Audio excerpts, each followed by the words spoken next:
This channel does not promote any violent, harmful or illegal activities. All content provided by this channel is meant for an education purpose only. মঞ্জিরা, একটু আগে তুমি সুকান্ত মজুমদারের সঙ্গে কথা বলছিলে এবং তিনি সেখানে জানিয়েও দিয়েছেন যে আজ সন্দেশখালীতে যাচ্ছেন তিনি। সুকান্ত মজুমদার আজ সন্দেশখালীতে যাচ্ছেন, যদিও টাকির একটি গেস্ট হাউসে রয়েছেন তিনি এবং সেখান থেকেই যাবেন সন্দেশখালী। আমাদের প্রতিনিধি সায়ন্ত আমাদের সঙ্গে রয়েছেন সরাসরি। সায়ন্ত, যে টাকিতে যে গেস্ট হাউসে সুকান্ত মজুমদার রয়েছেন সেখান থেকে তার সন্দেশখালী যাওয়ার কথা রয়েছে, কিন্তু ইতিমধ্যে যেমনটা জানা যাচ্ছে পুলিশ একটি নোটিশ নিয়ে পৌঁছে গেছে সেই গেস্ট হাউসে। কিসের নোটিশ?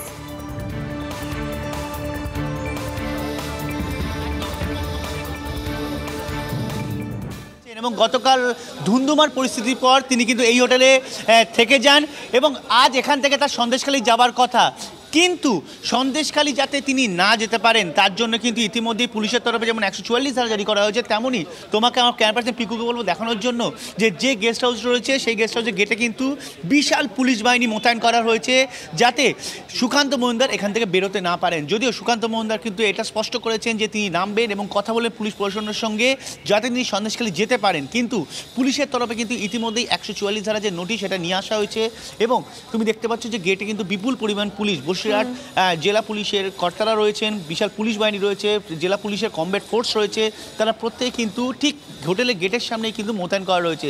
শুধু গেটের ভেতরে আমরা যেখানে রয়েছি হোটেলের ভেতরেই নয়, বাইরেও কিন্তু সেই পরিমাণ পুলিশ কিন্তু মোতায়েন রয়েছে গোটা এলাকা জুড়ে। অর্থাৎ সুকান্ত মজুমদার বা বিজেপি কর্মী সমর্থকরা যাতে এইখান থেকে কোনো মতে বেরোতে না পারেন তার জন্য কিন্তু যাবতীয় ব্যবস্থা নেওয়া হয়েছে। বিজেপির তরফে অবশ্য দাবি করা হয়েছে যতই রোকা হোক না কেন তারা কিন্তু যাবেন, কারণ সন্দেশখালী যাওয়ার ব্যাপারে তাদেরকে আর আটকাতে পারবে না।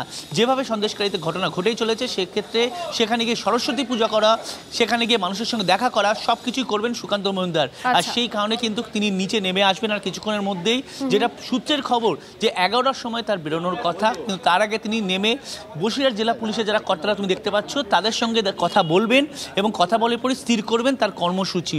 যদিও ইতিমধ্যে বসিরহাট জেলা পুলিশের তরফে কিন্তু 144 ধারার যে নোটিশ সেটা নিয়ে আসে তুমি দেখতে পাচ্ছ পুলিশের আমরা দেখতে পাচ্ছি পুলিশের তৎপরতা সেখানে দেখতে পাচ্ছি আমরা।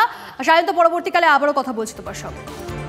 দেখো তনিষ্ঠা, এই সন্দেশখালী কাণ্ড আর এই সন্দেশখালী কাণ্ড নিয়ে বামেদের আইন অমান্য কর্মসূচি গতকাল গোটা রাজ্য জুড়ে আমরা দেখেছি এবং বহরমপুরে কালকে ধুন্ধুমার কাণ্ড দেখেছি আমরা, সেখানে একজনের মৃত্যুও হয়েছে। পুলিশের টিয়ার গ্যাসে অসুস্থ হয়ে সিপিআইএম কর্মীর মৃত্যু এমনটাই দাবি সামনে আসছে। পরে হাসপাতালে নিয়ে গেলে তাকে মৃত বলে ঘোষণা করেন চিকিৎসকরা। আনারুল ইসলাম তার নাম। দাবি বামেদের যে তারা এই ব্যক্তি তাদেরই কর্মী। মৃত্যুর পর দেহ ময়নাতদন্তে পাঠানো হয়নি বলেও আবার অভিযোগ সামনে আসছে। সন্দেশখালীর ঘটনা এবং বাম নেতা নিরাপদ সর্দারের গ্রেফতারের প্রতিবাদ গতকাল অন্যান্য জেলার পাশাপাশি বহরমপুরেও আইন অমান্য কর্মসূচি করে বামেরা, সেখানেই হুলস্থুল তুলকালাম কাণ্ড।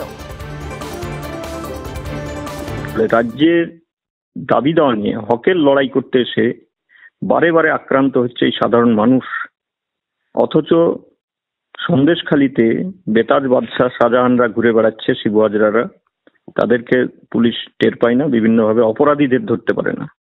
আজকে এই খুনি সরকারের দিন ফুরিয়ে আসছে এবং বারে বারে এইভাবে আন্দোলনকারীদের উপর পুলিশ চড়াও হচ্ছে এবং খুনি পুলিশ আজকে মমতা যে মানবিক মুখ নিয়ে ক্ষমতায় এসেছিল আজকে ততটাই অমানবিক হচ্ছে এবং গোটা রাজ্যে কর্মসূচি হবে এই ঘটনার প্রতিবাদে। এদিকে দেখো মঞ্জিরা, সন্দেশখালীতে যে ঘটনা ঘটেছে তা নিয়ে উষ্মা প্রকাশ করেছেন হাইকোর্টের বিচারপতি অভিজিৎ গঙ্গোপাধ্যায়। আপনাদেরকে জানিয়ে রাখি, সন্দেশখালীতে এমন কাণ্ড যে ঘটছে প্রশাসন জানতো না, এই প্রশ্ন করছেন বিচারপতি। পুলিশের আগে থেকে জানা উচিত ছিল, ক্ষোভ প্রকাশ করে মন্তব্য বিচারপতি গাঙ্গুলির। মিটিংয়ে এর আগে অন্য রাজনৈতিক দল নিয়ে যেত, তো সেটা জানা থাকলেও কিন্তু রাত্রিবেলা চাকা হচ্ছে এটা আমার কাছে খুব একটা পরিচিত ঘটনা পশ্চিমবঙ্গের নয়।